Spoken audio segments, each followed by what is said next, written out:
All right, I call this meeting to order. This is the Standing Committee on Community Services. I am Brad McGowan, the MLA for Cole Harbour, Dartmouth. Today we'll be hearing from presenters regarding lowering power bills through energy-efficient funding programs.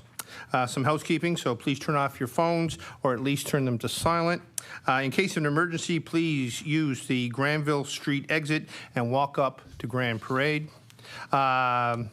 I will ask committee members to introduce themselves for the record by stating their name and their constituency. We'll start here.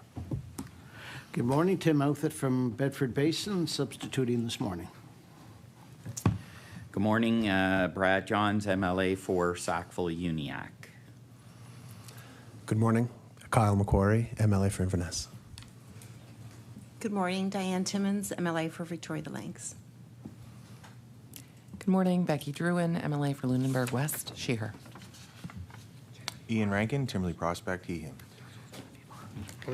Good morning, everyone. Thanks for being here. Susie Hanson, MLA for Halifax Needham, She/Her. And I would like to recognize, and he's writing this down for me right now, Genevieve, who is Legislative Counsel, and as well Tamer Nusabi, who is our Legislative Committee Clerk. So it's good to have them here. As well, I'd like to welcome our witnesses and ask them to introduce themselves, and they'll begin with their opening remarks once we've had a chance to do that. So we'll start here. Good morning, Bob Green. I'm the Director of Buildings at the Department of Energy. Good morning, I'm Stephen MacDonald. I'm the Deputy Minister of Energy. Good morning, Katharine Turner with Efficiency Canada. I'm the Research Associate for Energy Poverty. Good morning, I'm Rob Burns. I'm the Interim Chief Operating Officer with Efficiency Nova Scotia. Welcome. Hi everyone, Darryl MacKenzie, Interim Director Program Performance with Efficiency Nova Scotia. Welcome. Good morning, Roby Douglas, Industry Chairperson, Solar Nova Scotia. Welcome, everyone. It is my understanding that we have 4 presentations this morning, and that we are going to be starting with Deputy Minister Stephen MacDonald. Good morning, Chair, members of the committee. It's a pleasure to be here. Thank you very much for the invitation to speak with you about how energy efficiency and other measures are helping to make life more affordable for Nova Scotians. Household, businesses, and communities are facing rising energy costs, including electricity and home heating oil. More than 30% of Nova Scotian homes still rely on home heating oil, the price of which has risen sharply due to the wars in Ukraine and Iran. And our electricity system used coal for about 40% of its generation last year. That, along with natural gas, is all imported, commodities traded on the global market.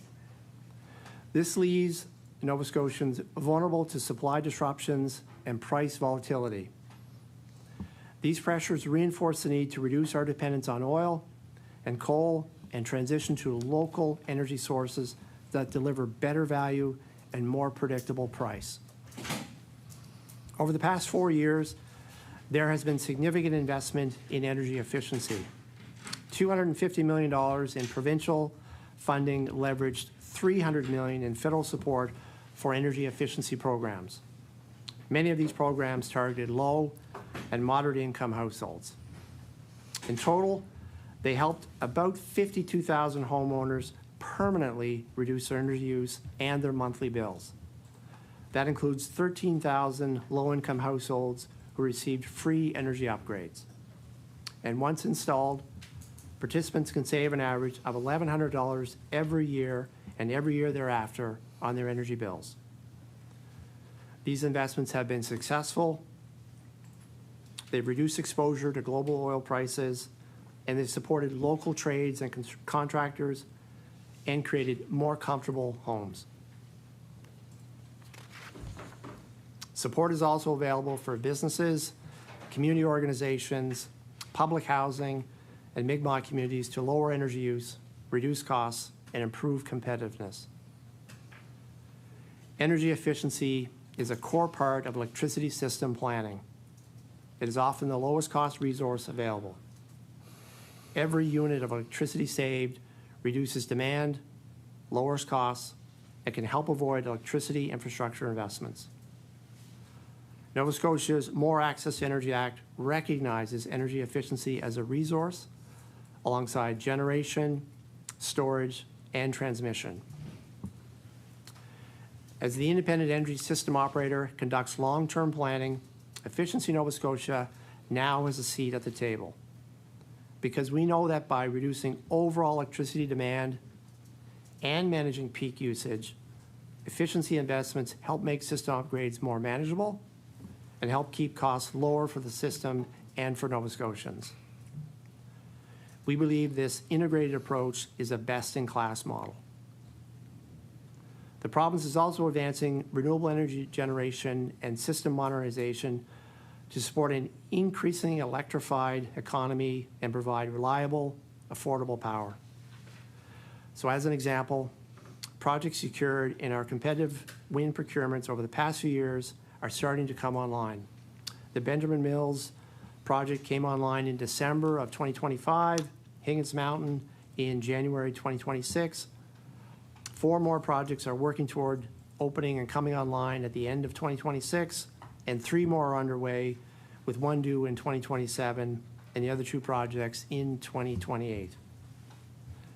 These projects have attracted significant investment, supported local jobs, and will produce clean, stable price energy for years to come. These efforts support stable projects,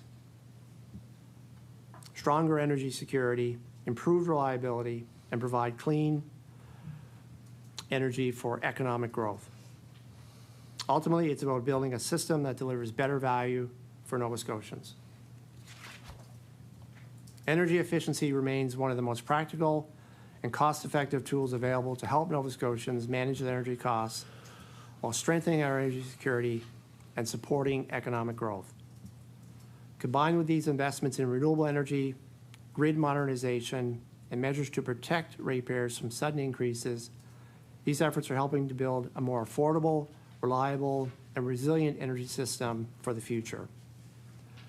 Affordability remains a real concern for many Nova Scotians, and the province's energy policies and investments deliver lasting value for households, businesses, and communities. Thank you.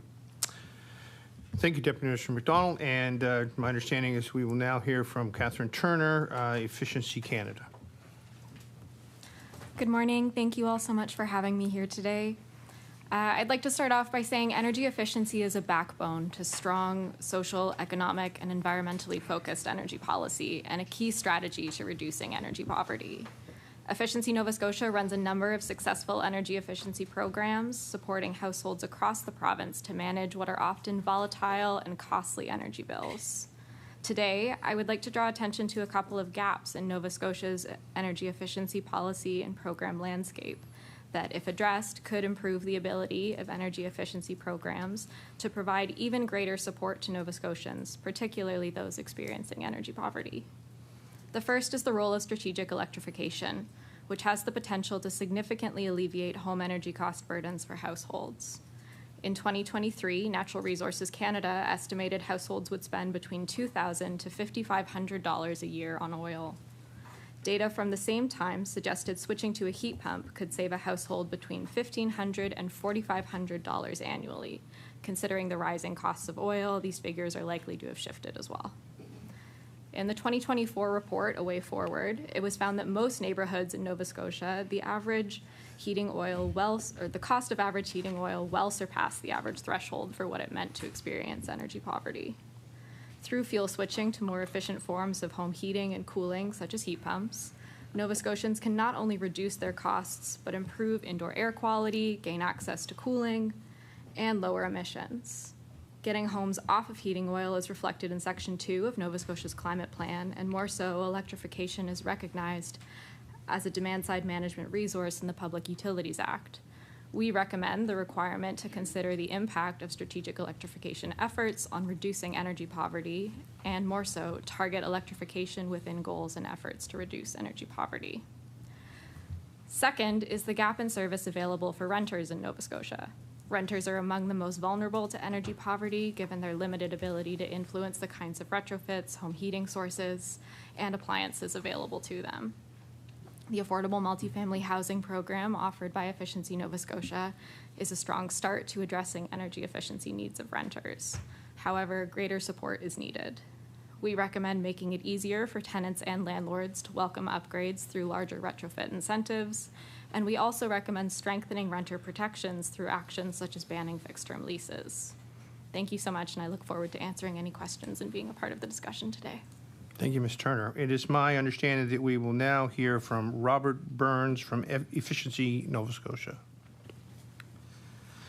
Thank you, Mr. Chair, and thank you to the committee members for the opportunity to be here today. Energy affordability remains a real and growing challenge for many Nova Scotians. Households across the province are feeling pressure from rising costs, particularly low and moderate income families, seniors, renters, and those living in older rural housing stock. For many, high energy bills mean making difficult trade-offs between heating their homes and meeting other basic needs. Energy efficiency is one of the most effective tools available for households to directly lower power bills. Put simply, when a home uses less electricity or less fuel to stay comfortable, the bill goes down, and those savings continue year after year. Our programs focus on practical upgrades that reduce energy use in homes, such as improving insulation and air sealing, high-efficiency heating systems like heat pumps, and smart thermostats and efficient products. These improvements lower the amount of energy required to heat and power a home, meaning families see real savings on their monthly bills. For example, installing a mini-split heat pump in an oil-heated home can reduce total energy costs by 15 to 25%. Simple upgrades through free programs can reduce heating costs by up to 12% annually. These are not one-time rebates. These are lasting reductions in energy bills. For households participating in our home warming program, average savings are about $1,100 per year, or $16,000 over the lifetime of the upgrades. Since 2011, Nova Scotians have achieved $6.4 billion in lifetime energy savings, including $849 million for low-income households. Energy efficiency programs are particularly important for households experiencing energy poverty. We have specific programs designed to support low and moderate income households who may otherwise not be able to afford to make the energy efficiency upgrades needed to reduce their energy use. Reducing energy use in households and businesses lowers overall system costs, helping Nova Scotians save even more over the long run. Every unit of energy saved means less electricity needs to be generated, less exposure to volatile fuel prices, and less upward pressure on future rates. Energy efficiency is a practical, proven, and cost-effective way to lower power bills. It provides immediate relief and long-term protection from rising costs, particularly for those who need it the most. We want to recognize the province for its sustained commitment to these programs over many years, reflecting a long-standing recognition of their importance and the value they deliver to Nova Scotians. Thank you. Thank you, Mr. Burns. And we will now hear from Roby Douglas from Solar Nova Scotia. Good morning. Thank you all for having me. My name is Roby Douglas. I'm the industry chairperson from Solar Nova Scotia. We're the local not-for-profit here that represents the solar industry in the province of Nova Scotia. A recent Atlantic Economic Panel survey found that solar actually had the highest level of support among Nova Scotians in terms of new energy sources. This is an energy source that Nova Scotians want and Nova Scotians frankly need. Affordability is top of mind, and right now we need to find new ways to lower energy costs, protect against future rate increases, and improve our energy security. From Solar Nova Scotia's perspective, that comes down to two aspects. One is on the generation side, with solar energy providing more generation to the grid and to local homeowners, businesses, and communities. The other side is on strategic electrification, reducing our reliance on fossil fuels that can be volatile, expensive, and frankly, they're not clean. By combining those two, we can improve outcomes for Nova Scotians by keeping energy rates more stable, whenever we install a solar energy system, very low maintenance costs, no future fuel costs. You basically lock that price in for the duration of that system's lifespan, typically about 30 years. So we're not just talking years here, we're talking decades of stable energy prices that the solar energy industry can deliver. Right now, we have a priority. On the residential side, the Solar Homes Rebate Program launched by Efficiency Nova Scotia was very successful at kickstarting the industry. We've now got over 50 residential solar installers across Nova Scotia, representing hundreds of employees in the workforce, delivering thousands of systems each year. That program was great at getting the industry off the ground. We don't need it anymore. We don't need rebates. What we need is long-term financing. It's really an accessibility issue. Solar has in the past had a bit of a reputation for being only for those who are wealthy enough to cut the check to install the system. With the rebate program, that helped, but you still needed to have the balance of the system cost available in terms of cash on hand to deliver a system. What we're looking for is support from the province to allow the new federal financing program to allow for solar as an eligible measure. That would improve accessibility of solar for low and moderate income Nova Scotians and ensure that all Nova Scotians that have the ability to install solar can access those funds to allow them to do so. These are long-term investments, again, with low operating costs, so it's really that upfront capital that can be a barrier to entry for Nova Scotians. The second program that's quite important is the community solar program. A few of my colleagues here have spoken about renters. Many people don't own a home or don't have a house that they can put solar panels on the roof of. The community solar program was launched by the Department of Energy a few years ago to address this. So anybody in Nova Scotia can subscribe to a community solar garden, get their power from there, get some bill savings. These solar gardens are quite a bit bigger than the panels you put on your roof, so they're more cost effective. They drive down electricity bills again, significantly more cost effective than doing one rooftop at a time. That program, as I said, has been around for a number of years. Uptake hasn't been great, but we do have a target provincially here for 50 to 100 megawatts by 2030. So I think it's quite important for the Nova Scotian renters in particular for that program to continue to have the support of the province, as it certainly hasn't hit its targets yet, and it seems like we need a bit more time to get there. Lastly, on net metering. So basically, whenever you're a homeowner or business in Nova Scotia, you use a net metering program. So that allows you to push your excess power to the grid in times when you don't need it, take it back later. That program is really important. It gives certainty and stability to Nova Scotian businesses and households. As I said earlier, this is a long-term investment. These systems last for decades. So you need long-term certainty that the program is going to be there throughout the duration of your system. So the commercial net metering program already does that in a very strong capacity with its contracting structure.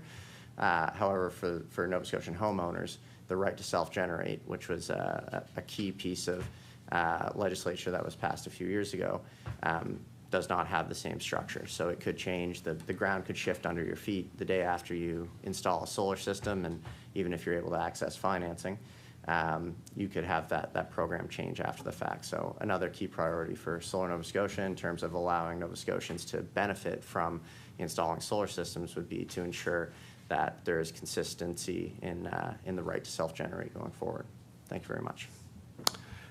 And thank you, Mr. Douglas. So at this time, the floor is open to questions from members. I will remind you to wait until you hear your name and your microphone turns red so that Let's TV can find you. And we are going to start with the NDP caucus for 20 minutes, followed by our Liberal caucus for 10, and our PC caucus for 30 minutes. So at this time, at 19 minutes and 14 seconds after the hour, we will start with MLA Hanson. Thank you, Mr. Chair. My question is to the Department of Energy. Deputy MacDonald, I understand that you recently met with the Affordable Energy Coalition about the Energy Poverty Task Force recommendations. Have you briefed the Energy Minister on that meeting, and will he be meeting with them in the future? And I recognize Deputy Minister MacDonald. Thanks very much. Thank you for the question. The department has met several times with members of the Energy Poverty Task Force over the last several years since the report's recommendations have come out. The former Deputy Minister met with the task force.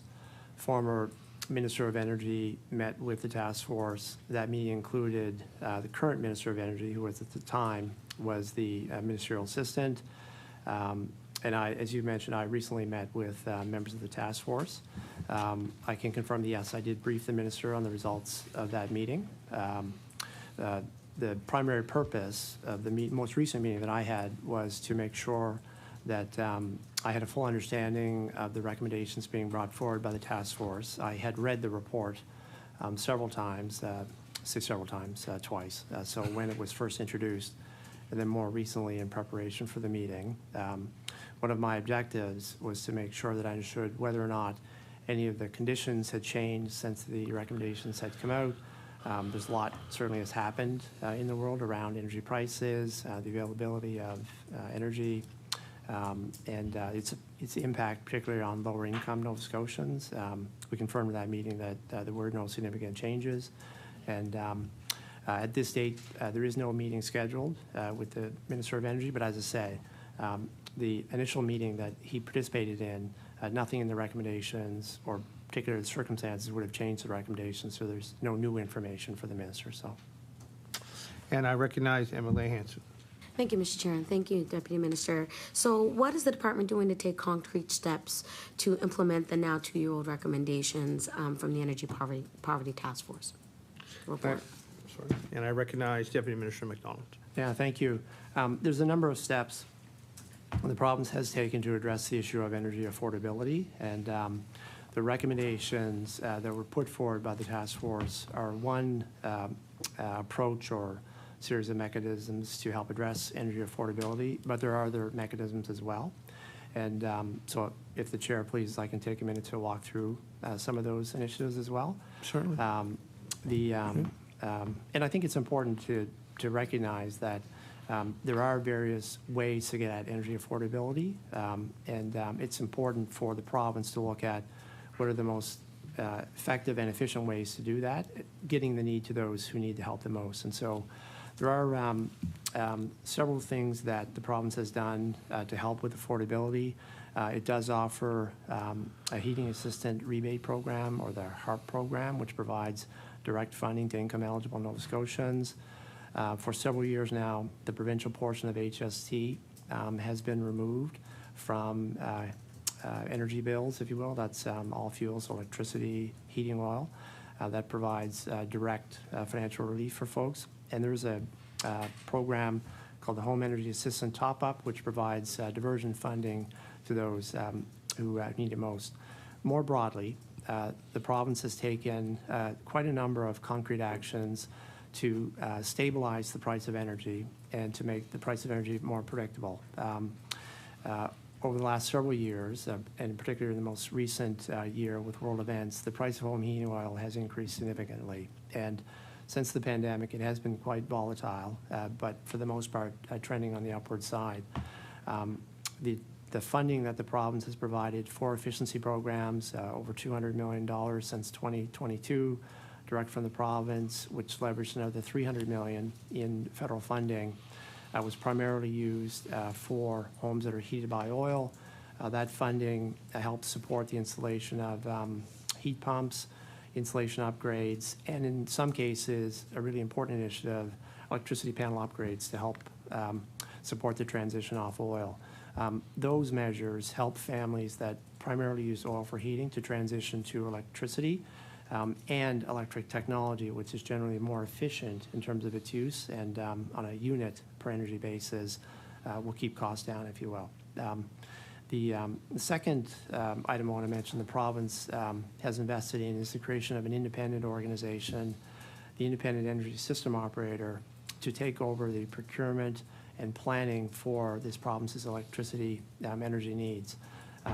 They're an independent organization, meaning they're independent of government, but also independent of Nova Scotia Power. They're also a nonprofit organization.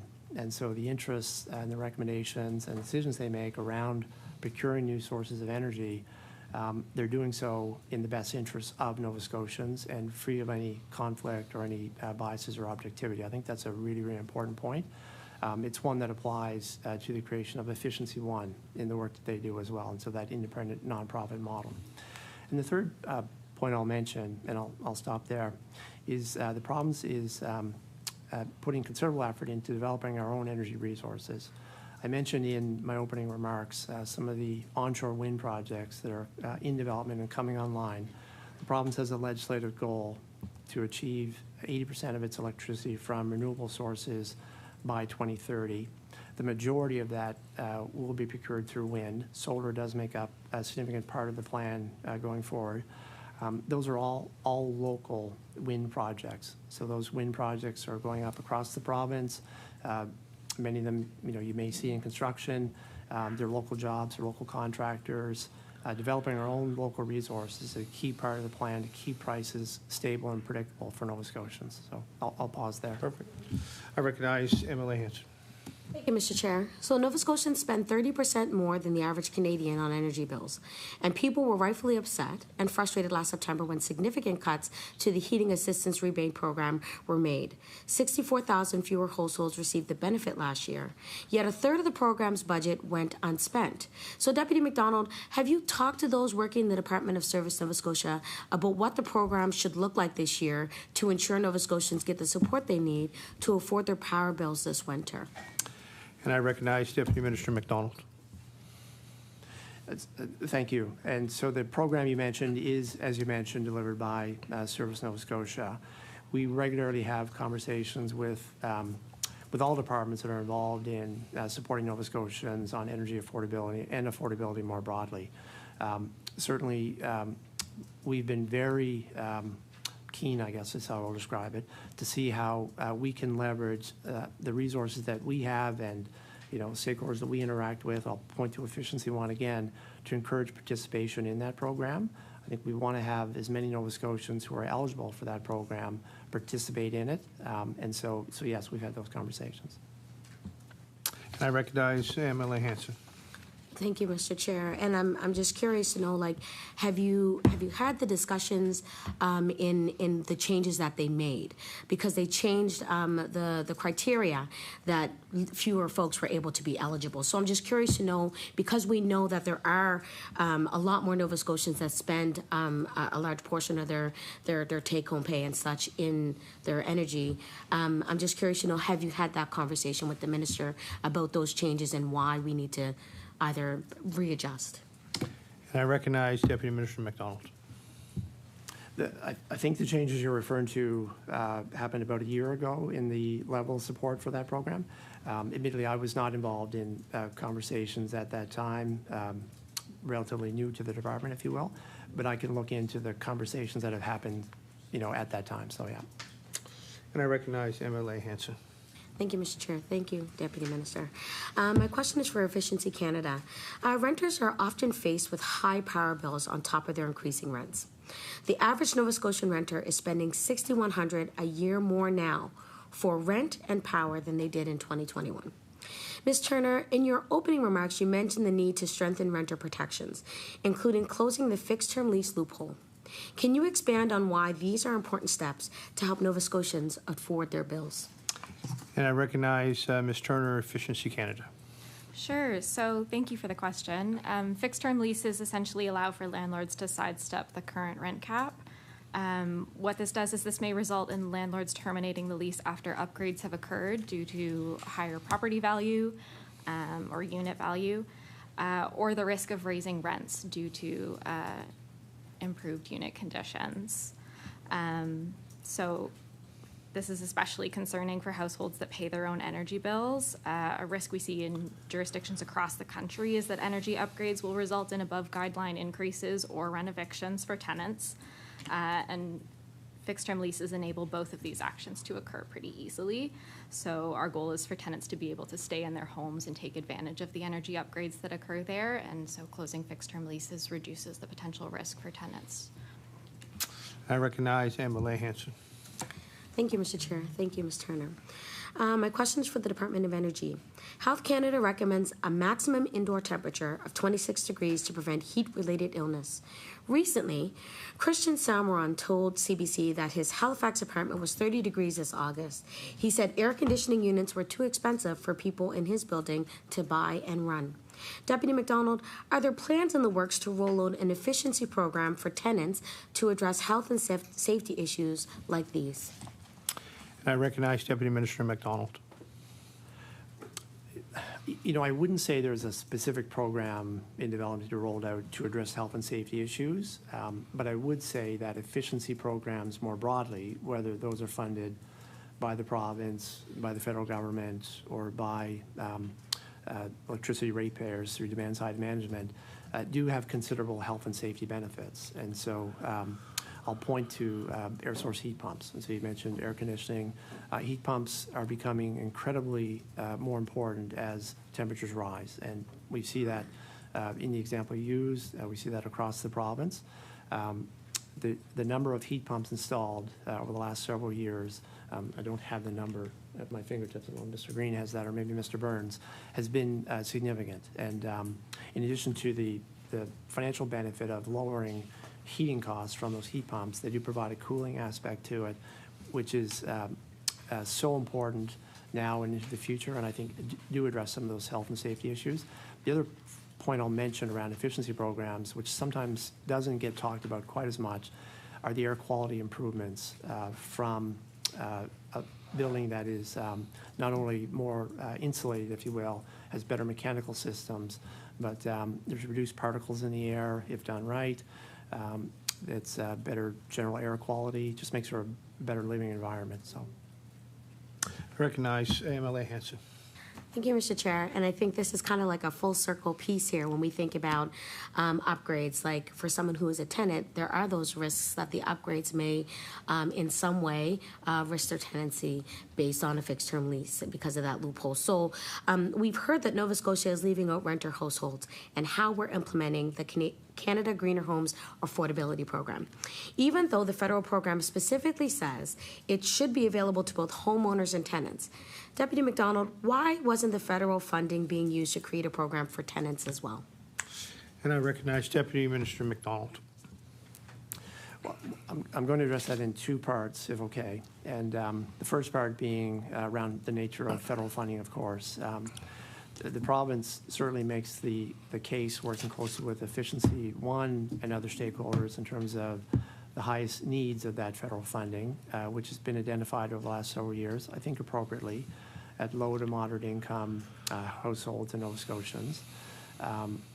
We are not always able to direct that funding in exactly the areas we want to, and the federal government, because they're writing the check, if you will, for that funding, does get the final say on where it goes. So that's kind of point number one. Point number two is there are programs available for renters, both through, well, primarily through Efficiency One and Efficiency Nova Scotia, either to help with measures and technologies around lighting, or other thermostat controls to reduce electricity bill, but also a program you mentioned, the Affordable Multifamily Housing Program, which does provide incentives to landlords to help improve building conditions. And there is funding and programs available and directed more so towards buildings whose tenants are more lower income, if you will. So, yeah. And I recognize MLA Hanson. Thank you, Mr. Chair. A third of Nova Scotians rent their homes, and the Energy Poverty Task Force specifically called on the government to establish, track, and measure the progress of efficiency programs to make sure Nova Scotians with lower incomes and renter households were able to access the available programs. Deputy MacDonald, has your department taken steps to make this happen so that we have that information to know what we're tracking? And I recognize Deputy Minister MacDonald. Yeah. I would argue that the department has been tracking that information for some period of time.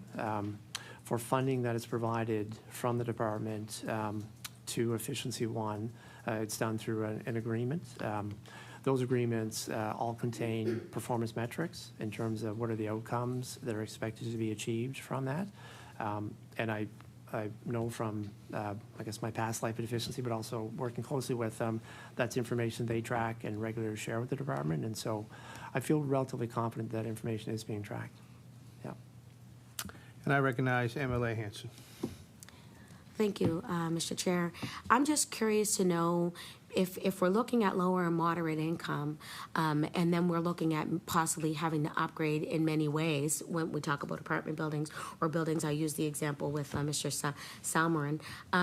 You know, we know that the province owns public housing. Has there been any actual investment put forward so that those upgrades can actually be reflected in the lower and moderate income homes that the province itself owns? And I recognize Deputy Minister MacDonald. There has been. So housing stock that's owned by the province, primarily through Housing Nova Scotia, they have had the services in part funded by the department of an on-site energy manager. That individual, and perhaps my colleagues from Efficiency can speak more in more detail about the program itself, work with Housing Nova Scotia to help identify highest needs and priorities for upgrades housing stock. All of the buildings that are owned by the province for housing, they're all eligible for Efficiency Nova Scotia programs. So just like any other tenant, if you will.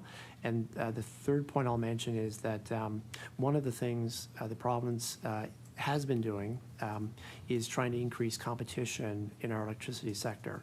And through a program primarily called Renewables to Retails, which allows developers of new generation, primarily wind, to sell direct to consumers.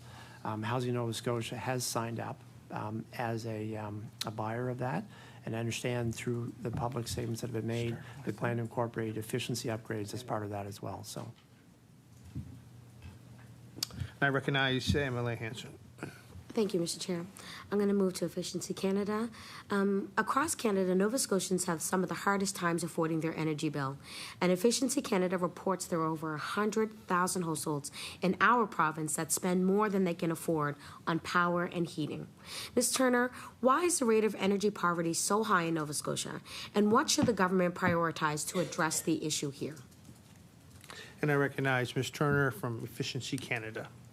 Thank you for the question.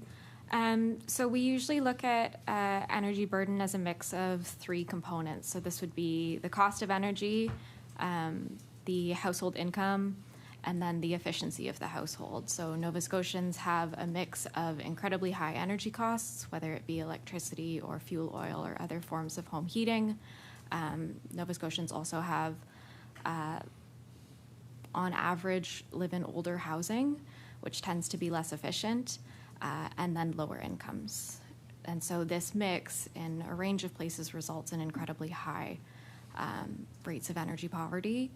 Our recommendations, as mentioned, tend to be a focus on programs for low-income households, which Efficiency Nova Scotia does do. We also suggest a greater emphasis on electrification in the province, as well as supporting policy around funding these kinds of programs on a long-term basis. So the establishment of a provincial energy poverty strategy or plan to address energy poverty in the province that includes tracking metrics related to energy poverty, whether it be indoor air quality, household expenditure on energy, and the like, would be an incredibly effective tool for the province to look at this as a long-term issue to tackle, as opposed to a 3 to 5 year, looking at it in shorter increments. Thank you. And I recognize MLA Hanson with 50 seconds left. Okay. Thank you, Mr. Chair. I will pass it on to my colleagues, but I want to say that I think this is really valuable information that we're sharing here today, especially when we know that Nova Scotians are struggling when it comes to our power and when it comes to our energy. So I hope that we're really taking this in so that we can implement it within proper facets of our departments and the work that we do, because this is very important for Nova Scotians. Thank you. Thank you. And at this time, if we will move on to Liberal Caucus for this section for 10 minutes, and we'll be starting with MLA Rankin. Thank you, Mr. Chair, and really important topic that we put forward as a caucus to look at ways that efficiency and solar and battery usage can lower actual power bills for Nova Scotians, and it's hard to get a full discussion with so many different stakeholders, but solar isn't usually here, so I did review what Solar Nova Scotia has been advocating for over the last number of whiles. Mr. Douglas, you mentioned some of that in your opening, but maybe you just want to reiterate what we can achieve for you vis-a-vis the committee with policy certainty, and how we can take advantage of what I think is a really big missed opportunity as a province when we see globally what's happening with solar. Places like California, where just recently they had over half of their grid, 40 million people, powered by solar for an entire month. So the question really is, what is the biggest missed opportunity that Nova Scotia can do to use customer-owned solar and batteries to reduce the pressure on the grid and ultimately lower power bills for Nova Scotians? And I recognize Mr. Douglas, Solar Nova Scotia. Thanks for the question. Yeah, so in terms of the policy side of things, right now we have kind of three key policies at the provincial level for solar. There's the right to self-generate, which is for residential primarily and small business, which allows any Nova Scotian to generate up to 27 kilowatts of solar energy for their own use, and that energy is valued at the going rate for the grid. So that is a bit of a anomaly if we look across North America. Nova Scotia has a very strong policy for that compared to other jurisdictions. So all we are looking for is, I guess, policy certainty with that going into the future. Solar still makes up a very small percentage of total generation in Nova Scotia, about 1%. So as solar panels continue to get more efficient, we'll see more and more solar get deployed and with greater benefits to Nova Scotians. So what we're looking for is policy certainty in that regard as it pertains to the value of that energy. The next program is commercial net metering that allows larger businesses, kind of general commercial up to small to medium industrial businesses, to install solar to offset a portion of their power bill. That's a great program that we have in Nova Scotia. It's had quite a bit less uptake than the residential side, only about 20% as much. So there's still a long way to go with that program. There's a lot of businesses that haven't installed solar that have good opportunities to do so. So again, we're just looking for policy certainty in that regard, where in particular with those projects, the timeline is quite a bit longer. You have to go through a lot more permitting, both from environmental, as well as various technical permits, and the grid interconnection permitting process is much longer. So businesses that are looking to go solar have to kind of put more money at risk up front to work through a long permitting timeline. So policy certainty, again, is important there. And the last one's community solar. So that program allows any Nova Scotian to subscribe to a community solar garden. That is the newest program. It came out in March of 2024, so a little over 2 years ago. We haven't had much uptake there. There's only 0.5 megawatts out of the 100 megawatt target installed to date. So that program, I think, has the longest way to go. I guess the key barriers to success of that program have really been the rates that we're able to get for the power. So in many other jurisdictions, we see different rate structures that have been employed with, for example, rates tracking with CPI or a percentage of CPI as opposed to a flat rate for 25 years. So that's something that I know the Department of Energy has looked at and continue to consider different options there. But really, I think when it comes to our kind of number one priority and where the biggest gap is right now, it's really this new federal financing program that, as of right now, does not contemplate solar or home batteries to be allowed. So that, I think, is the biggest unlock that we need provincially here. So if the province could throw their weight behind allowing solar and home batteries to be an eligible measure under that new financing program, that would allow households that have a good roof to put up solar and would get a good yield from their system, but don't have the cash to do it up front. It would allow them to access that. So I think that's the number one for us right now. Perfect. Now recognize MLA Rankin.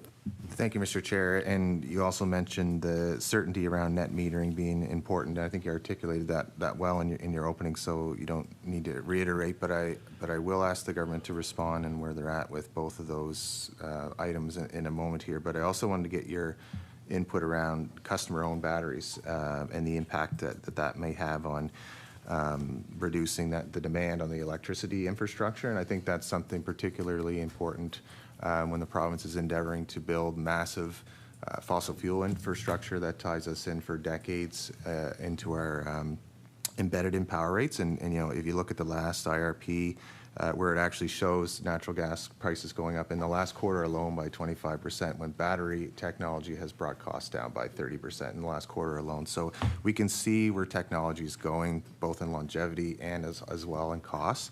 And I think it's a real important opportunity that the province at least evaluates.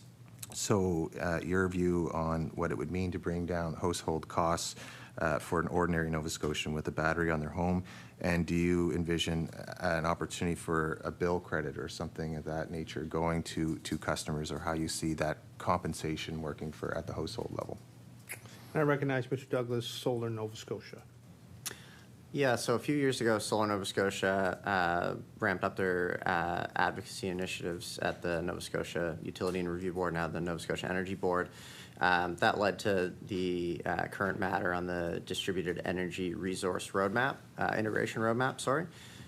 So just to take a step back, distributed energy resources are very small generation or storage assets or load flexibility all across the province, as opposed to the sort of conventional or becoming more outdated version of running a grid, which is you have centralized power plants, you have transmission lines, and then distribution lines that brings the power from where it's generated to where it's used.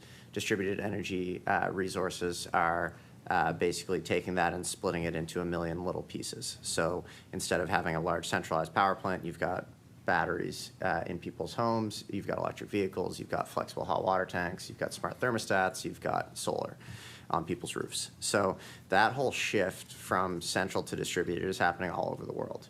And it's well documented the reasons why. Lowers costs. It also improves resilience. Obviously we're getting more and more extreme weather every year, so that resiliency piece is becoming increasingly important in Nova Scotians. So it's not just a cost effectiveness piece, it's also reducing disruptions to homes and to businesses by installing batteries. And then from if we look around the world at other jurisdictions that have goals such as Nova Scotia to be at 80% renewable energy, for example, most of those jurisdictions have significant amounts of hydroelectric capacity, basically dams that they can use as large water batteries. We don't have that here. We have a very small amount of hydroelectric capacity, and if you look at a map, we're at the end of the grid. So we have very little transmission interconnection with other regions that could also allow us to kind of balance the grid. So we have a ton of wind power coming online, which is low cost. It's great. We have low-cost solar, and the solar cost curve is getting better every year. Even this year alone, we've had a 10% efficiency improvement on solar panels. So bringing in these batteries allows us not only to capitalize on solar, but it also allows us to capitalize on wind. So we have projections in the most recent Evergreen IRPs from Nova Scotia Power showing huge amounts of wind curtailment into the 2030s. Curtailment's essentially wasted power. You're generating more than you need at the time. You can't put it anywhere. You get rid of it. It's waste. By allowing homeowners to participate in the grid by way of having home batteries, and improves their resilience, it also improves the ability to kind of recuperate and absorb that excess wind power so that we don't have to waste it, as well as solar power. So there's quite a few different benefits to that. Now, as it comes to the compensation framework, you're right to point out that there is no compensation framework right now. If I'm a homeowner, the only reason that I would install a battery, other than the cool factor, is that it allows me to weather a short power outage. The Distributed Energy Resource Integration Roadmap needs the province to put somebody behind that file to really push that forward. So in other jurisdictions, different sorts of compensation mechanisms have allowed batteries to participate in the market and for homeowners to make a return on investment. And the return on investment actually doesn't need to be very high, because you're buying it for resiliency as well as for a return on investment. So you're stacking values. It doesn't need to be a standalone return on investment decision And because you have thank that you, benefit. Mr. Douglas. That's our time for questioning from the Liberal Caucus. And at this point, we're going to move on to the PC Caucus for 30 minutes, and we'll be starting with MLA Timmins. And we recognize MLA Timmins. Good morning, everyone. My questions are to the Department of Energy. And I know you have touched on it, but I just want you to maybe elaborate and explain further on the programs. Efficiency affordable programs have expanded significantly under the government. Can you walk the committee through the range of programs currently available to help create predictability and stability to rates for Nova Scotians? And we recognize Deputy Minister MacDonald. Thank you for the question. If it pleases the chair, I'll give a bit of an introduction and then ask my colleague, Mr. Green, to talk specifically about the programs that the province provides funding for. For quite some period of time, the province has provided funding for efficiency programs that focus on off-oil programs. Energy efficiency or demand-side management to reduce electricity usage is generally handled through the Energy Board process. Efficiency 1 is designated as a public utility. That work is funded by ratepayers on kind of the economic basis that it reduces future costs for ratepayers. And so I thought it would be helpful just to set the context that funding the province provides is, for the most part, to reduce oil usage in Nova Scotia. Over the last several years, that funding has concentrated on low to moderate income homeowners or families, if you will, in the case of particularly renters.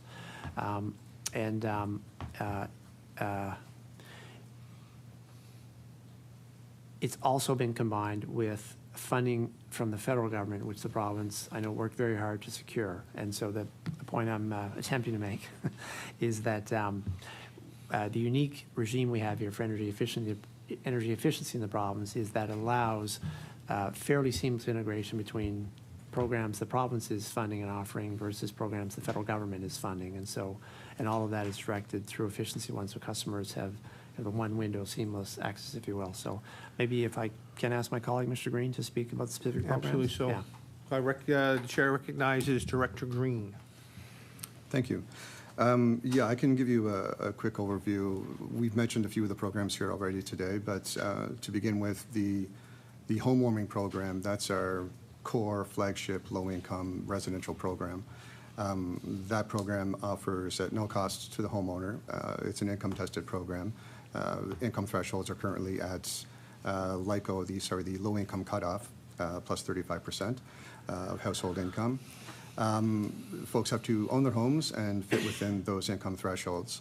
Participants in the program receive home energy assessments and identification of opportunities for efficiency upgrades. Most predominantly, it's building envelope upgrades. So that's, of course, insulation upgrades, draft proofing, that type of thing, as well as heat pumps, switching. We've used the program for getting at oil-heated homes, switching homes off oil onto heat pumps. In that program, over the last 4 years, we've seen a significant acceleration of delivery of the program and participants in the program. If I can just point out some numbers here, in 22-23, we were just under 1,000 participants on that year, for example, and that has grown 23-24 to over 2,800 participants, 24-25, 3,700 participants, and 25-26, 5,800 participants. As you can see, we are accelerating the growth and participation in the program. That's a reflection of the increased investment, significant increased investment, starting in the end of 2021, going into the 22-23 fiscal. And as already mentioned here a few times, the significant provincial investment, historic provincial investment at that time, that also leveraged in significant federal funding. So that's the low-income program, home warming. We have a home energy assessment program, which I'm sure a lot of folks are familiar with, which is available to all Nova Scotians. That program, as the name would indicate, provides a home energy assessment, identification of opportunities for building envelope upgrades, other efficiency measures, often heat pumps, and then incentives, rebates are paid out to eligible activities delivered through the program. What we've done with that program for moderate income is, in association with the investment from the federal government, as well as investment from the province, is we provided a moderate income rebate. So the home energy assessment program, it offers up to $5,000 in rebates per participant. For moderate income Nova Scotians, now we have a top-up on top of that, if you meet the moderate income thresholds, for additional funding towards upgrades. That program has also seen a significant increase in participants, and I'll do my little numbers again. Beginning in 22-23, 4,000 participants, doubled in 23-24 to 9,900, 24-25 over 12,000, and consistently into 25-26 at just north of 11,000. Both great programs. Between the home energy assessment, moderate income rebate, and home warming, there's something for everyone of all incomes in Nova Scotia. Another program I'd like to draw attention to is a great example of the partnership between the federal government, the province, and the Mi'kmaq of Nova Scotia is the Mi'kmaq Home Energy Efficiency Program. This program, is very similar to home warming, provides home energy assessments, identification of energy efficiency upgrade opportunities, and then those upgrades are completed. And we are looking to have that program offered to every Mi'kmaq home in every Mi'kmaq community in the province, and are closing in on that goal actually at this point. It has been mentioned a few times here when we're talking about getting at renters. It is a tough nut to crack, obviously, is providing incentives for landlords to upgrade buildings and ensuring that those savings are actually going to be passed on to low-income renters.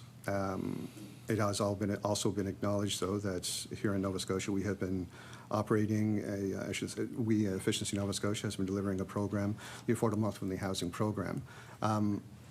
That program provides significant incentives for building upgrades and upgrades to HVAC systems and so on and so forth for energy efficiency improvements to the buildings. The crux of that program, the way that we've gotten at ensuring that the savings are passed on, is that landlords who participate in the program, they have to sign up to keep their rents at affordable rates, at set affordable rates for a period of time. And I would say that it has been a very successful program. Another item that we have that I should mention is the African Nova Scotian Community Retrofit Program. Very similar program to home warming or home energy assessment, moderate income rebate. The issue with the African Nova Scotian community historical participation in programs has been limited for a couple of things. The home ownership has always been a barrier, as it is, of course, a requirement for participation in the programs. And that has been an issue that the province has been working with African Nova Scotian communities through the Land Title Initiative, if you're familiar with that, to clear those up. And as those land titles are cleared up, folks are therefore eligible in the suite of programs that is offered by the province and Efficiency Nova Scotia. There has been some historical, just educational issues, possibly trust issues, like just a lack of participation in the programs. So one of the key pieces in this initiative with the African Nova Scotian Community Retrofit is the level of engagement, the increased level of engagement within the communities that we're working with to get out there and deliver that program. I think I'm good. Very good. Yeah. So I recognize Amberley Timmons.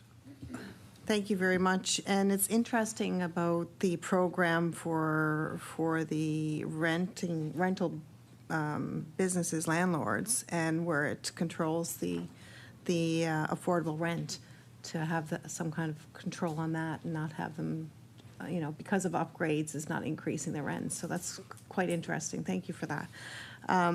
Also, is there a way that, as an MLA, we could help with the comfort level within some communities as well to introduce them to these programs? So if there's anything we can do, that would be great. Can you tell us about the importance of energy efficiency and strategy electrifications as it relates to the growing province? And that will be to Deputy MacDonald. All right. Recognize Deputy Minister MacDonald. Thank you. Energy efficiency is critical to a growing province, to a growing economy, to growing electrical needs across the province. One of the things that I mentioned earlier in my remarks that the province did was created an independent nonprofit organization, the Independent Energy System Operator, to advance planning and procurement for our electricity system needs. A part of their work, which I think was mentioned earlier, is around developing a long-term integrated resource plan. And so that plan looks at the province's needs for electricity over about a 25 to 30-year period and looks at the best options for meeting that demand.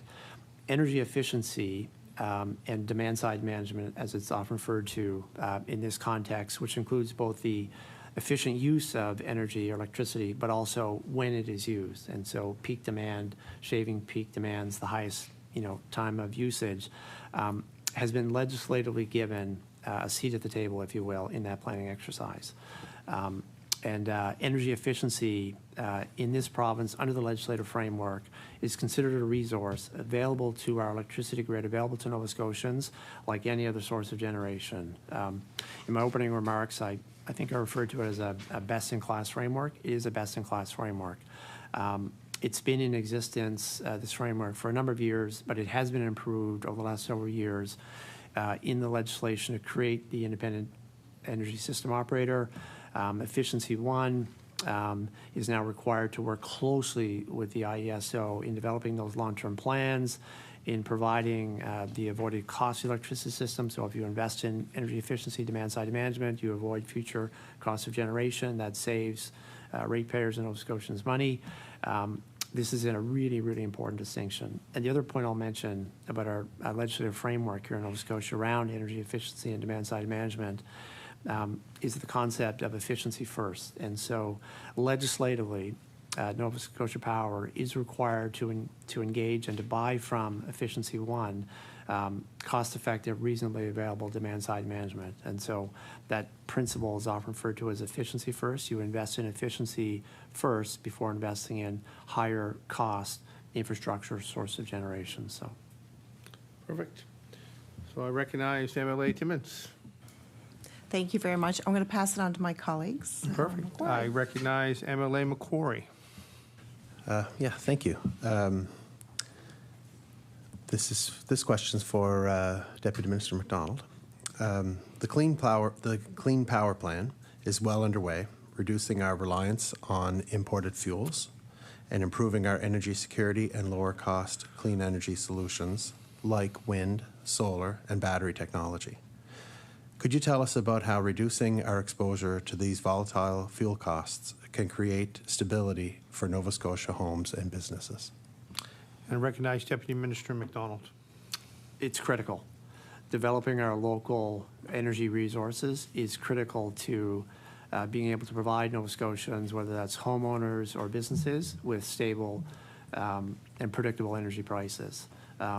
Currently, we still have a relatively high number of Nova Scotians, households that use oil to heat their homes. So I think the number's in the 30 to 40% range.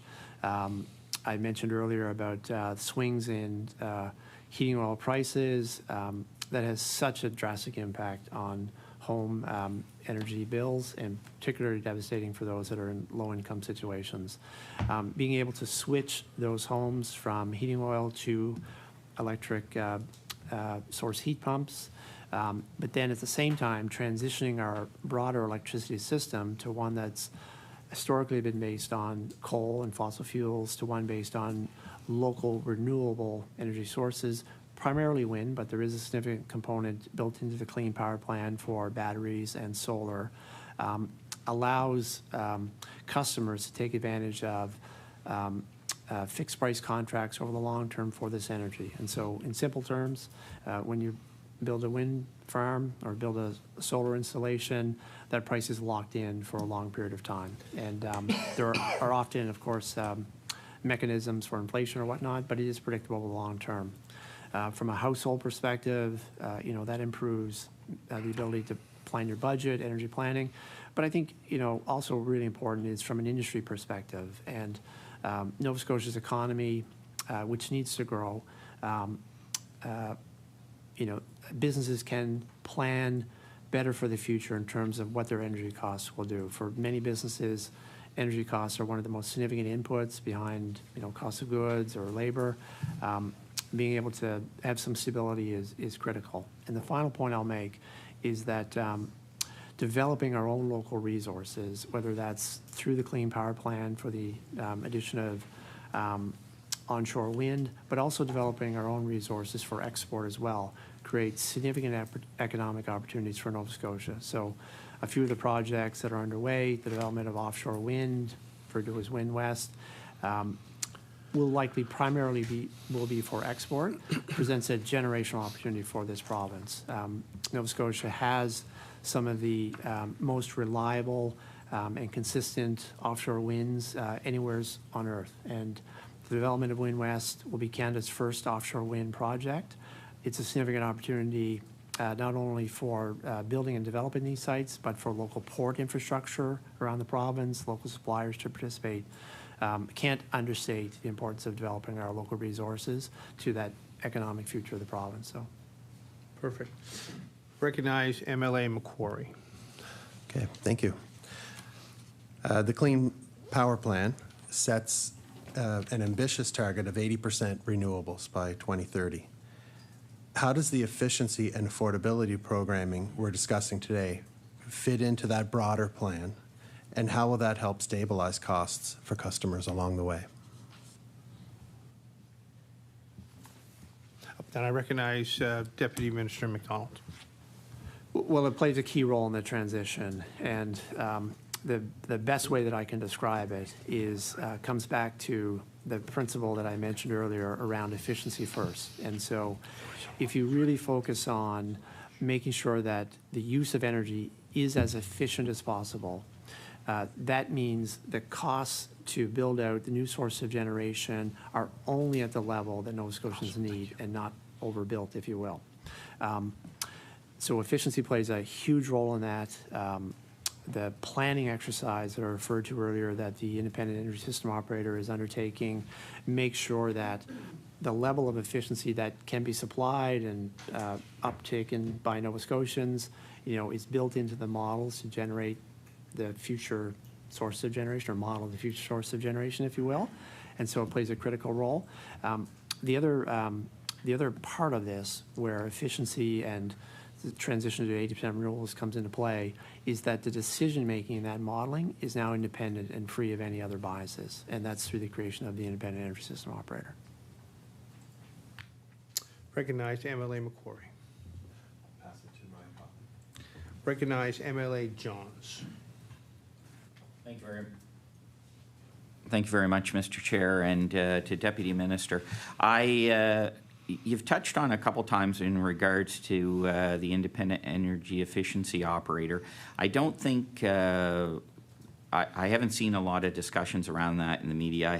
I don't think Nova Scotians really recognize the significance of that committee and what the potential around long-term cost and stability around energy. Can you elaborate a little bit more on what you see the role of that and what the benefits to Nova Scotians will be from the creation of the IESO, please? Recognize Deputy Minister MacDonald. Thank you.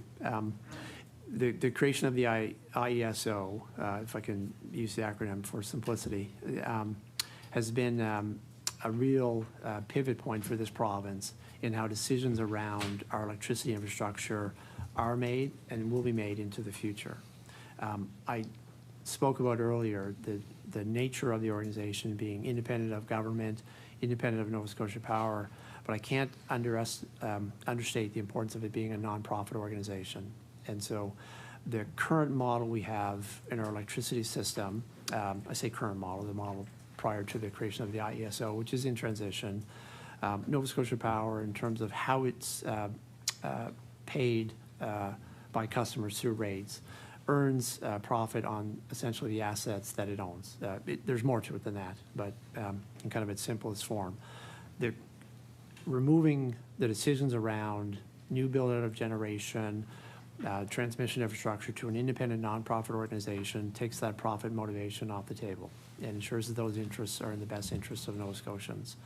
The creation of the ISO came with it other changes we spoke about a few minutes ago, the legislative requirement for energy efficiency and demand side management to be part of long-term planning. That is critical. Not only does energy efficiency or demand side management avoid the need to build higher cost transmission source of generation, but it saves people money on their bills. They see the impact when they engage in energy efficiency programs. They put in a heat pump, they put in insulation, they see that impact day one. And so they see their bills go down, but over time, their electricity rates will not raise as much as they otherwise would have because that higher cost infrastructure won't have to be paid for if you buy ratepayers. And the ISO follows that same principle or path. And so when we remove a profit motivation from decisions around electricity procurement, you remove a certain layer of costs involved in that. And that will be passed on to ratepayers, and over time, rates will not go up as high as otherwise would. So. Recognize MLA Johns. Yeah, thank you very much for that. I just don't think that most Nova Scotians recognize the significance of the creation of that entity, and I think it will be a long-term benefit. I want to jump over, if I can, to Mr. Douglas for a quick second. Mr. Douglas, I'm a strong advocate for solar. I actually have 31 panels on my roof, 350-watt panels, and generate my own. I do agree, and I just wanted to follow up on something that MLA Ranking was discussing.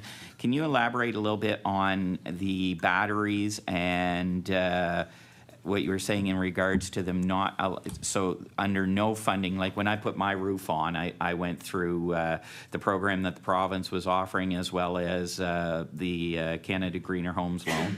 And so I took benefit of both of those programs. I don't think either of those exists to that extent anymore, which is too bad. Hopefully we'll see some of those coming back. I'm certainly an advocate for it. And so can you elaborate what you were saying in regards to the individual batteries and that there is no funding or anything through that? I think you were cut off a little bit as you were talking. So I'll recognize Mr. Douglas from Solar Nova Scotia. Yeah, thank you. I guess just to continue the discussion on batteries, so there's really two components to any renewable energy project. There's what's it cost and what are the benefits. So like the solar homes program back in the day that you would have taken advantage of, that would have helped reduce the upfront cost. But it's really the net metering program that gives you the value. So every time you generate power on your 31 panels, push it to the grid, you get a credit, you can then take that power back. So that's really the linchpin. That's where the value is created. If we reduce the capital cost by way of rebates or just by the technology getting cheaper, that helps the equation, of course, but without that sort of underlying revenue or value model, there's no point in doing it. If every kilowatt hour that you sent to the grid you didn't get compensated for, it wouldn't matter how big the rebate was to begin with, because you wouldn't have gotten any value for the power. So that's the piece that's missing for batteries. So right now, if you put a battery in, you can't get any value from the grid for that, despite the fact that you can provide significant services to the grid. My colleagues here mentioned earlier about the peak demand issue, as well as integrating more and more intermittent renewables. We need ways to balance that. We need ways to create more resilience, and we need ways to help reduce that peak. So in the past, there's been programs run through Efficiency Nova Scotia around sort of pilot programs that allow businesses as well as households to participate in demand-side management. So the grid sends out a signal saying, tomorrow at 5 p.m., there's going to be a peak event. If you can reduce your load, then you're going to help contribute to reducing that peak event. Right now, you can't really do anything with your batteries. So with the demand side management program, the 5-year program that's rolled out and approved by the Nova Scotia Energy Board, the programming involved there doesn't allow for the length of duration of a program that gives value. So that's kind of the crux of it. Batteries, similar to solar and wind, they're long-term assets, 15 to 20-year, usable lifespan before they've degraded too much. So with a 5-year demand-side management plan, even if there was something in there, a program of some kind that compensated a battery owner for providing services to the grid, whether it's peak reduction, absorbing extra wind energy, et cetera, they're only going to have it for at a maximum 5 years, and you're asking them to make a 15 to 20-year investment when you only have certainty over maybe 5 years. It just doesn't work. Whereas with the net metering programs, with commercial net metering, you sign a contract, it goes in perpetuity. So that program's not, the ground's not going to shift under your feet. And with the right to self-generate, as long as that program stays consistent, you, as a person with 31 solar panels on your roof, know that you're going to get that value every year for as long as that program exists. And same with community solar, you sign a 25-year contract, so at least you've got 25 years of certainty there. None of that exists for batteries right now, and that's really where the distributed energy resource integration roadmap, that's a mouthful, the DER roadmap comes in, and that's where we need the province to really put some firepower behind the recommendations made by that initiative and create a framework by which people can, whether it's businesses or homeowners, can install batteries and can provide value to the grid and be compensated fairly for the value that they're creating and create more opportunities for Nova Scotians. All right, recognize MLA Johns. That's it for me. Thank you. I'll pass it on to my colleague. So we recognize MLA Otit. Thank you, Chair. How long do I have? We are at 3 minutes, 20 seconds. All right, I'll ask a nice, what is it, short snapper, they used to say on... There you go. Hands on your buzzers. Reach for the top. I'll ask this one to our friends from Efficiency Canada. From a national perspective, you've mentioned some things we're doing here. You've mentioned some things we could be doing here, in your opinion. What's being done in other provinces and how do we compare? Just a little bit of a environmental scan for us. And we recognize Ms. Turner from Efficiency Canada.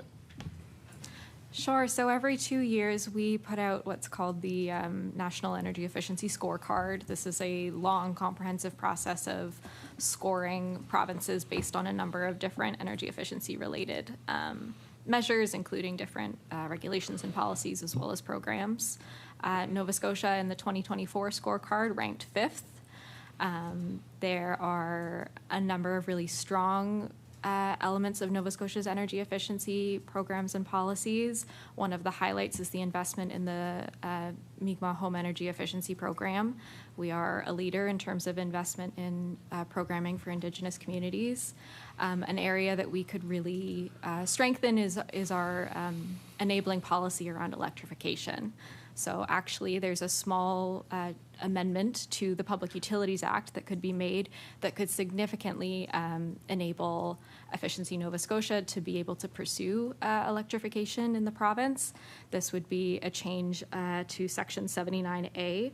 So in the Public Utilities Act, strategic electrification is included in the definition of demand-side management, which we've talked a little bit about today. The wording specifically is in a manner that reduced overall greenhouse gas emissions and electricity costs.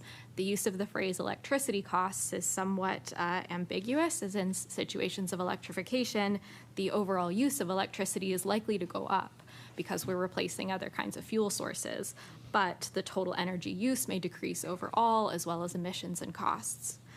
So we recommend that the province change Section 79A, Part B, Line 4 of the Public Utilities Act from electricity costs to energy costs, to better account for the total energy savings and emissions reductions. This would be a large step for Nova Scotia in terms of enabling greater electrification, which would therefore support energy efficiency programs as well.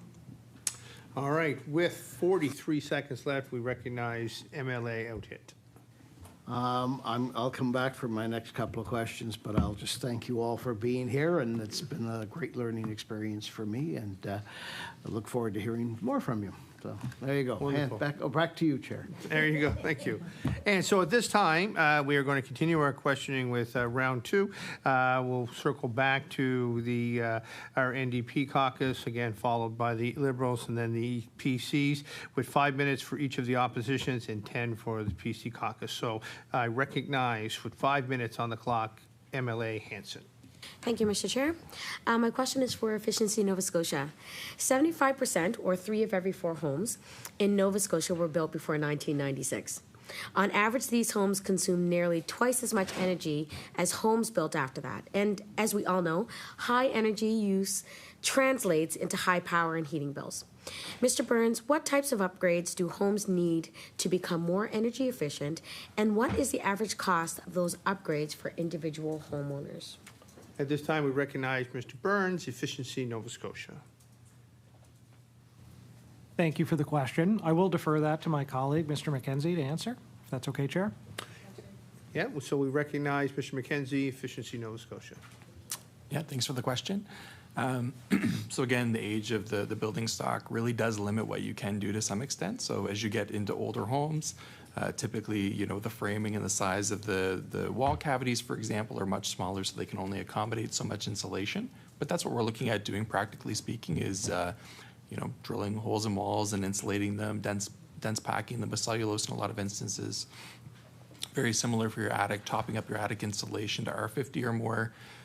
Basement insulation, trying to make sure there's you know, a really strong building envelope so that there's a reduction in air leakage in the home, but also you really get the benefits, the effective R value or insulation value from the products that you're putting in. So all of those really cover the building envelope, and then things that you can do to reduce your heating consumption, so both your water and your space heating consumption. So we've talked about installing heat pumps. They're fabulous technology. Also looking at, you know, heat pump water heaters, for example. That's a technology that we support that's less, there's less adoption for that right now, but these are all great opportunities and things that we offer right now through our programs.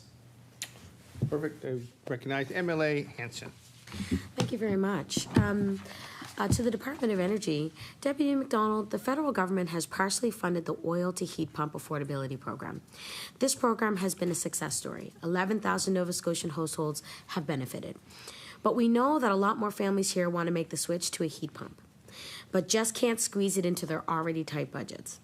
Has the minister reached out to the federal counterpart to discuss the potential of additional funding? And when was the last time, and what was the result of that conversation? And we recognize Deputy Minister MacDonald. Thank you for the question. So we regularly have conversations with the federal government, both the Department of Natural Resources, but also the Department of Environment and Climate Change, who also provides funding for energy efficiency programs. So these supporting funding for additional efficiency programs, such as the oil heat pump affordability program, and extending it regularly comes up in conversations between both levels of government. Admittedly, I don't have the date of the last conversation. I will say that we were quite encouraged to see in the federal government's recent electricity strategy that came out in the last several months, the recognition of the role that energy efficiency plays in the electrification of Canada's economy. And so the federal electricity strategy called for a doubling of our electricity capacity by 2050, I believe, and energy efficiency was recognized as an important component of that to both assist with the transition, but also on the affordability side of things. So we remain very optimistic that the federal government will continue in the future to provide funding for efficiency programs and specifically for off-oil programs. Recognize MLA Hanson. Thank you, Deputy. This is for Efficiency Nova Scotia. The fourth pillar of the task force recommendations was to ramp up energy efficiency measures to people, so people would need to use so much energy. Mr. Burns, Efficiency Nova Scotia was part of that task force. And has your organization been consulted by the Department of Energy about what implementing that recommendation looks like? And when was the last time it was discussed? We recognize Mr. Burns, Efficiency Nova Scotia, with 35 seconds left on the clock. Thank you. I'll be quick. We have ongoing discussions with the Department of Energy, Provincial Department of Energy, in looking at how we can best support low and moderate income Nova Scotians and support their way out of energy poverty. This is not a single moment in time discussion that we have. This is part of our core mandate at Efficiency Nova Scotia and something that we're extremely focused on. So we're always looking for opportunities to support folks in energy poverty, and those are ongoing discussions. Thank you, Mr. Burns. Unfortunately, that's the amount of time allotted. We are now shifting to our Liberal caucus with, again, 5 minutes on the clock, and I recognize MLA Rankin. Thank you, Mr. Chair. And so after we learned today the primary ask from the solar industry, which is an opportunity for Nova Scotians to actually literally lower their power bill, a number of Nova Scotians do that already and are looking to enter into that.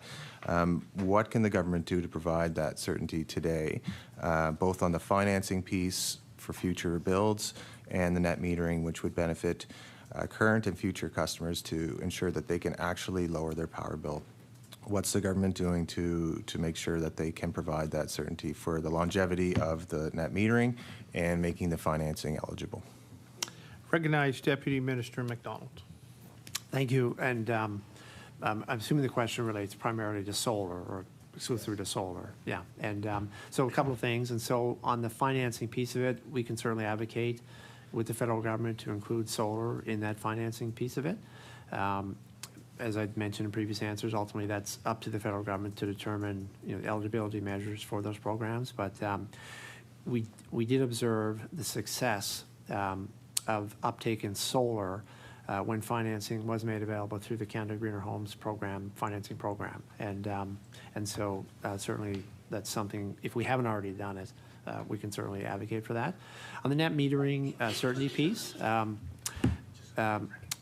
look, what I can say about that is we want to make sure we create the conditions where everyone who has access to solar, whether it's through community solar programs and they enter through a subscriber model, so this is essentially a grid-based solar product where folks can subscribe, receive a discount, other advantages, or whether someone chooses to install solar on their own rooftop and take advantage of it. We want to make sure that policy conditions are in place that they can have price predictability and stability around that energy usage.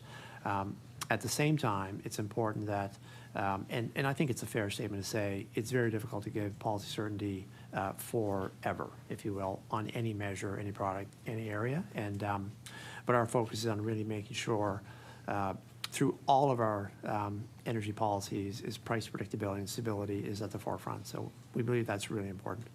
Yeah. Thank you. Recognize MLA Rankin. Thank you. And with respect to the community solar that you referenced and the other aspects that are mentioned in the Clean Power Plan, my colleague referenced as well. So 400 megawatts of battery storage, including 50 megawatts of behind the meter storage through an aggregator incentive program. Where are we with that? Are we on track? Is the province on their way to achieving the 50 to 100 megawatts for the community solar, as well as reaching the 200 megawatts of commercial net metering by 2030? Where are we at, and are we still confident we'll get there? And recognize Deputy Minister MacDonald. Thank you. Yes, on track for both those metrics. Projects are in the queue for the community solar to reach in excess of 50 megawatts. And the Clean Power Plan is like a range target, if you will, as you were articulated, and so quite confident we'll achieve that. And at this point, no red flags around the commercial net metering target as well. So, recognize MLA Rankin. Thank you. And I was wondering about the electrification. You mentioned the federal strategy and how the government sees the province working with the federal government to achieve more electrification. It's all experts point to this, along with renewable development as being a key to our climate and economic goals. So when we see incentives being rolled back with EVs, and then we also saw in the last budget with taxes being levied on top of that, so a disincentive for Nova Scotians to take on EVs, a lack of infrastructure for charging stations, et cetera, is the province now going to try to work with the federal government and align those goals to further electrify transportation as well as electricity? Recognize Deputy Minister MacDonald with 50 seconds on the clock. The department, the province more broadly, is always in discussions with the federal government on how goals of both the federal and provincial government can be aligned, and so I feel quite confident in saying that those discussions have been underway, are underway. I will point to a fairly significant initiative that the maritime provinces have embarked on their own, which is regional cooperation on electricity system planning. And so recently a memorandum of understanding was signed by New Brunswick, Nova Scotia, and Prince Edward Island to explore opportunities where we can cooperate better, share energy resources in an effort to lower costs for all three maritime provinces, but improve reliability. NRCan has been behind the scenes, but involved. Order. Unfortunately, that is the time allotted for Liberal questions. We'll be moving on to questions from the PC Caucus, and I recognize MLA Outhit.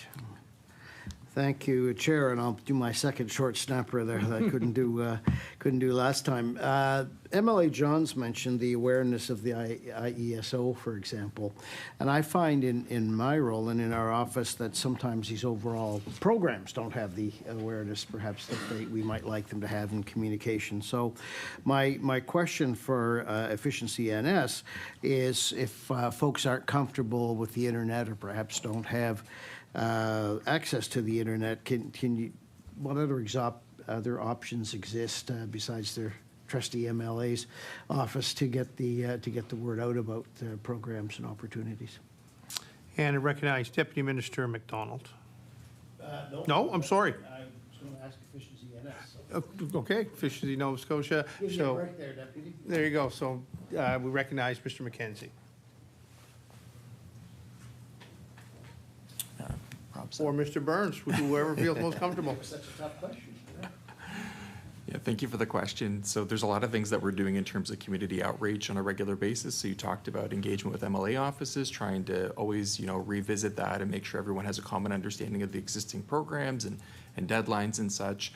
But we're also really active at community events, going to home shows and such, trying to spread the word. Depending on the program, we have navigation support. We have energy care representatives that are actively reaching out and contacting customers where maybe we gather a lead for something, but trying to support that customer.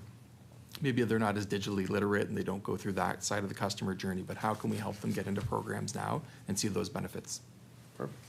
Recognize MLA Outhit. Timmins. And now we recognize MLA Timmins. Thank you very much. My question is for Solar Nova Scotia.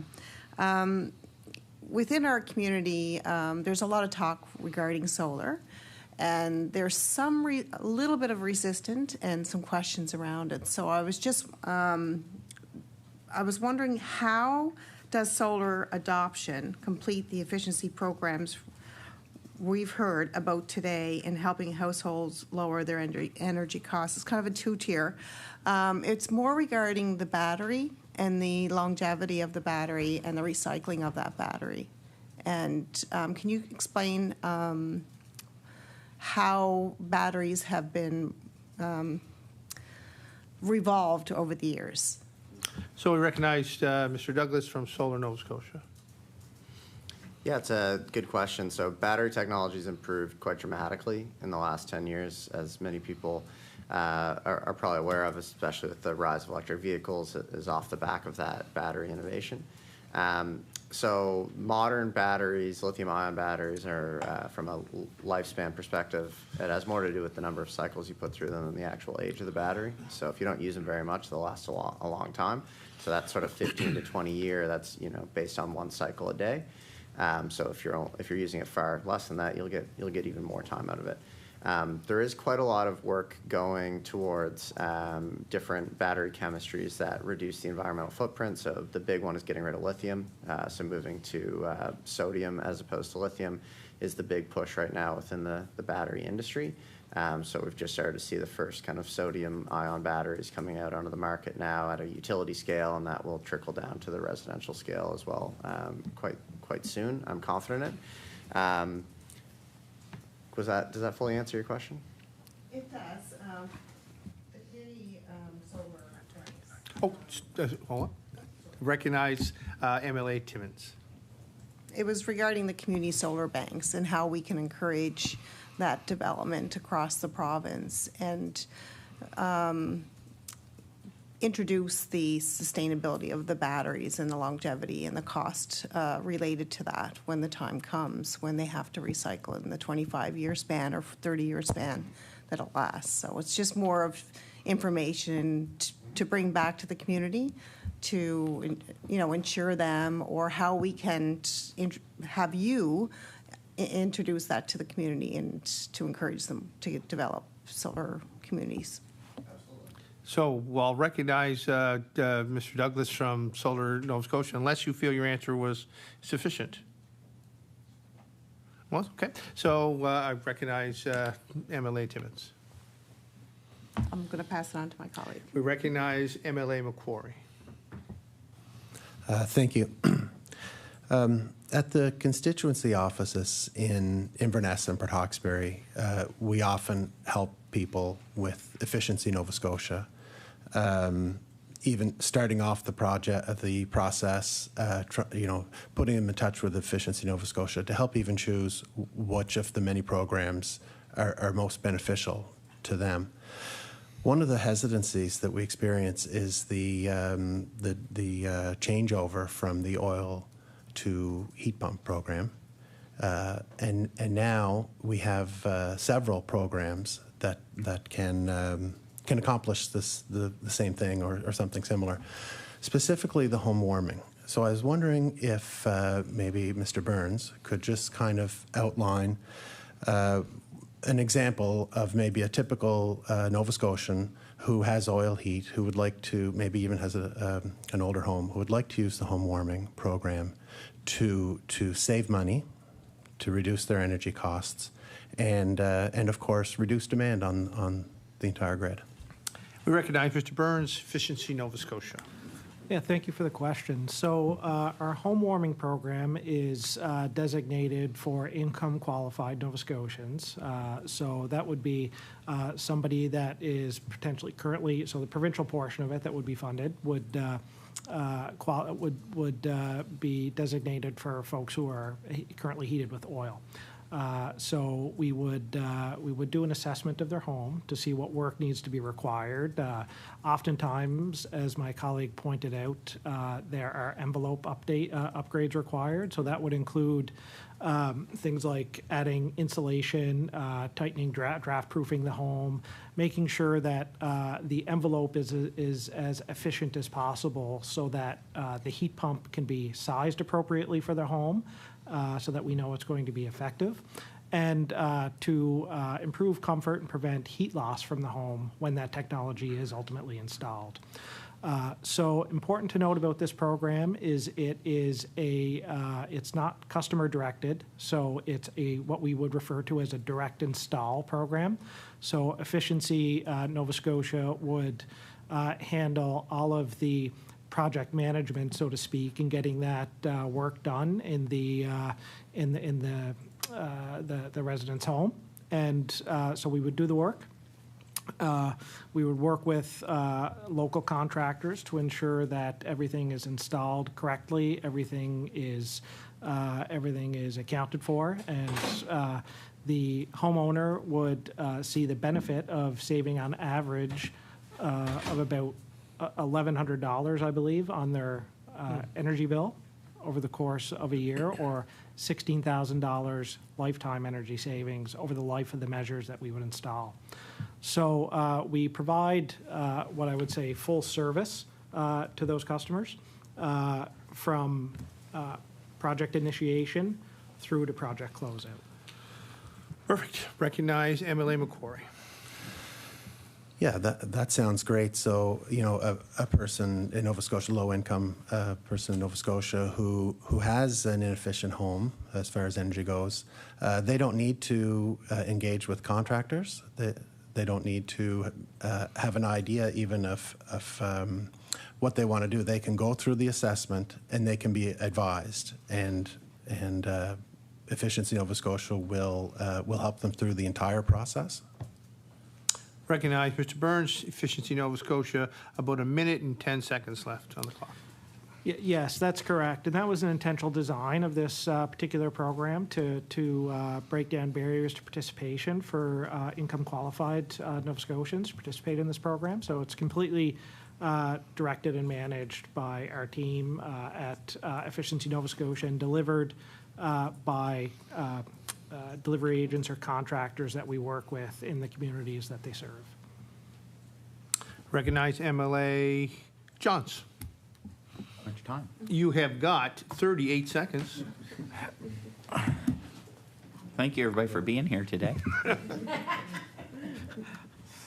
Okay, all right. 38 seconds. Well, that's what we got. You still got 26.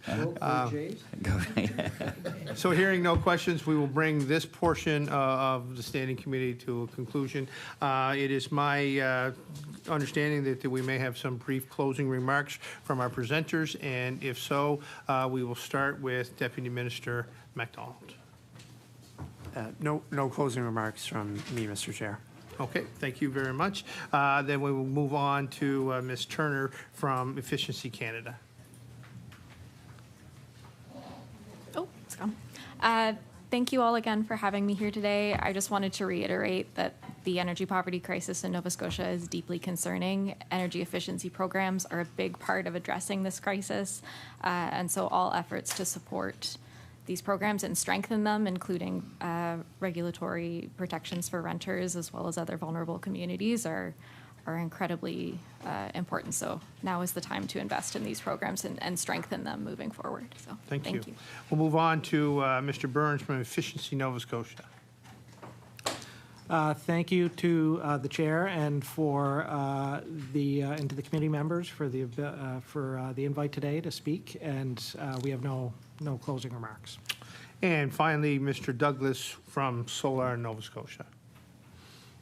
Yeah, thank you very much for giving Solar Nova Scotia the opportunity to speak today. It was great to get to present a bit more information to the standing committee. Thank the chair, and thanks for the great questions from both sides. At this time, I want to thank all the presenters for their expertise in this important topic, and you are free to go. And again, thank you. Do you think we can take a minute? Or? Yeah, we'll shorten it up. We'll take about 2 minutes if people want to get a coffee or something, and we'll come back and we have some business to attend to.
All right, thank you, everyone, and welcome back. We have a couple of discussion items with the remainder of our time. The first one says that the Department of Service Nova Scotia Acorn, and rental housing providers of Nova Scotia have responded to respective requests for information posed to them on the June 2nd meeting. Is there any questions or any comments with regards to that? I recognize MLA Hanson. Thank you, Mr. Chair. I have a few comments. In our letter in this committee, the Deputy Minister of Service Nova Scotia acknowledged that the government is currently looking at options for when the current rent cap will expire at the end of next year. So it's good to know that work is underway, and we need to know what other jurisdictions are doing and what should happen next here. Nova Scotians, we need to make sure that Nova Scotians have clear information about what's being considered by this government. And they need to know that the government is committed to taking action to help keep homes affordable. So with that in mind, I would like to put forward a question or even a request from the committee to the Department of Nova Scotia to provide the jurisdictional scans done to help determine what measures need to be put in place when our province's rent cap expires at the end of next year, and share updates on the options being considered with the committee in a timely manner. Okay.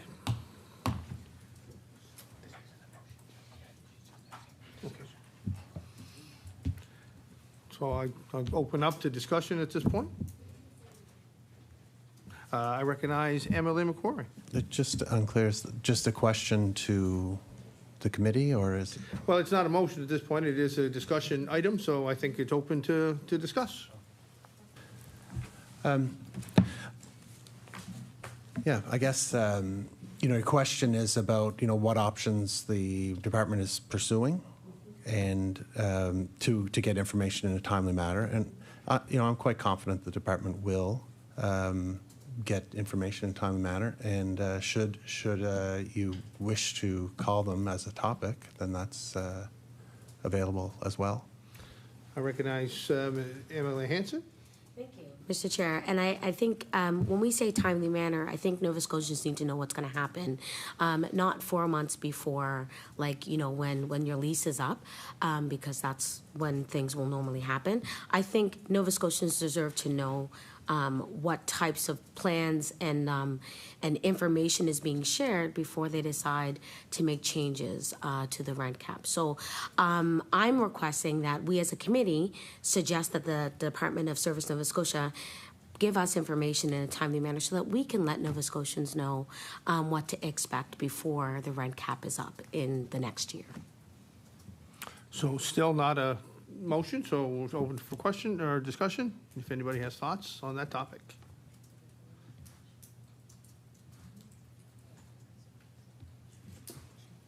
I return back to MLA Hanson. Thank you, Mr. Chair. So I will put it forward as a motion that the committee requests the Department of Service Nova Scotia provide the jurisdictional scans done to help determine what measures need to be put in place when our province's rent cap expires at the end of next year, and share updates on the options being considered with the committee in a timely manner.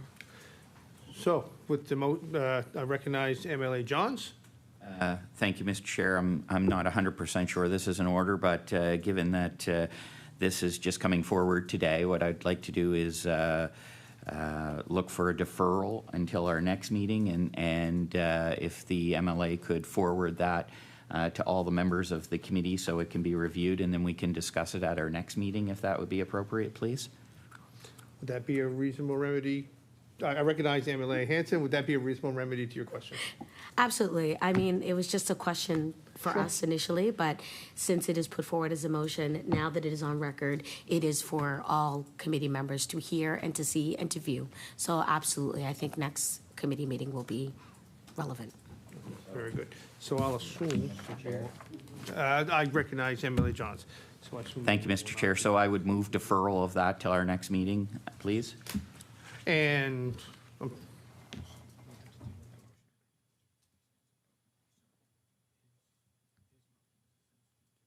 okay, so we have to deal with your motion first. And so I will pull it back. okay, and then we go back to your motion. And so not a motion, but your response, so we're all good?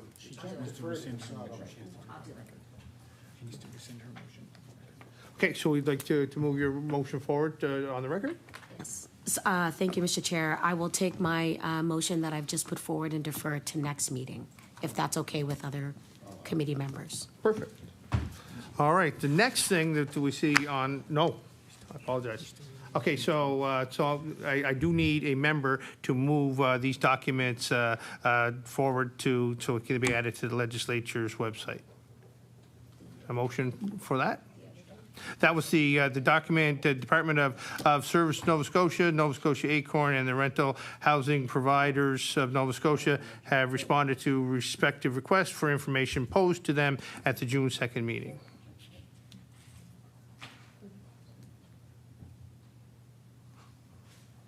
I'm sorry. So we've had our discussions, and we're wondering if a member could move, make a motion to have those documents added to the legislative website. And is that enough for him just to say done? I would like to recognize MLA Johns. Thank you very much, Mr. Chair. I would so move that they be uploaded to the website. Perfect, thank you. So the Department of Advanced Education has sent a letter asking that it be removed from the witness list for the topic access to employment and employment services. Would folks like to proceed with that? No, that's what I was just. Oh, I'm sorry, what's it? The motion was made on adding them to the website, but. Oh, we have to vote on it? I apologize. I am new. I will get better at this, I promise you. So, so if we return to MLA John's motion, could we have a vote on that? Yay or nay? All in favor? Aye. Aye. So the ayes have it, and we'll move forward. So I'll go back to what I just said. The Department of Advanced Education has sent a letter asking that it be removed from the witness list for the topic access to employment and employment services. Would we like to proceed with that request? I recognize MLA Jones. Thank you, Mr. Chair. It's my understanding that and I'll look for clarification, but it's my understanding that Advanced Education, Department of Advanced Education will no longer be handling this, that I believe it's going to LSI, a different department. Okay. So I believe that's why the department is asking for to be removed. I would support and put a motion forward that we do grant them leave from appearing before the committee. However, that we request that the Department of Labor and Skills come forward and present in their stay. Okay, so we'll ask you if people are in agreement on that, and if we could get yay or nay on that proposal. Yeah, I recognize MLA Hanson, absolutely. So I just need clarity. So you're saying that Advanced Ed is saying that they won't, that they're not able, that they're not going to come because they're not needed because it's through LSI instead of them? I just wanted some clarity on that. What's that? Yes, that is all in the letter that was sent, I'm told. And so we're all in favor? Aye. Okay, that's great. So approval of the 2025-2026 Community Service Committee Annual Report. Have we got any discussions on that? And so I would need a member to make a motion to approve the annual report. I recognize MLA McQuarrie. I move that we approve the annual report. Approved. Nope. And you can vote, yay or nay? Yay. Okay, very good. I promise to get better at this. So our next meeting is October the 6th, 2026. The topic is going to be access to employment and employment services. Our witnesses will be the Department of Labor, Skills and Immigration, the Department of Opportunities and Social Development, and with that, over here. Yeah, I recognize MLA Johns. Thank you very much, Mr. Chair, and through you to Legislative Clerk. the House does go in September the 8th. If the House is sitting on October the 6th, would we still have our meeting, or would it be postponed until the House has rested? I was assuming, and he agrees, that we would be postponed. Okay, thank you. So with that, with a couple of minutes still on the clock, better than last time when we were 2 minutes past the clock, this meeting is adjourned, and I thank you all. Thank you, Mr. Chair.